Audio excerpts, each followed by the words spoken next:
The white satin evening gown. A young man invited a young woman to a formal dance, but she was very poor, and she could not afford to buy the evening gown she needed for such an occasion. "Maybe you can rent a dress," her mother said.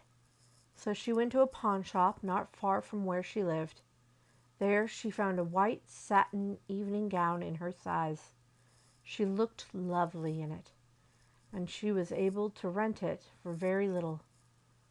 When she arrived at the dance with her friend, she was so attractive, everyone wanted to meet her. She danced again and again and was having a wonderful time. But then she began to feel dizzy and faint, and she asked her friend to take her home. I think I have danced too much," she told him. When she got home, she lay down on her bed.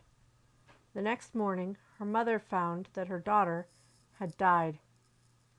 The doctor did not understand what had caused her death, so he had the coroner perform an autopsy.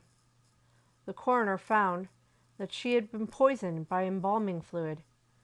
It had stopped her blood from flowing. There were traces of the fluid on her dress. He decided it had entered her skin when she perspired while she was dancing. The pawnbroker said he bought the dress from an undertaker's helper. It had been used in a funeral for another young woman, and the helper had stolen it just before she was buried.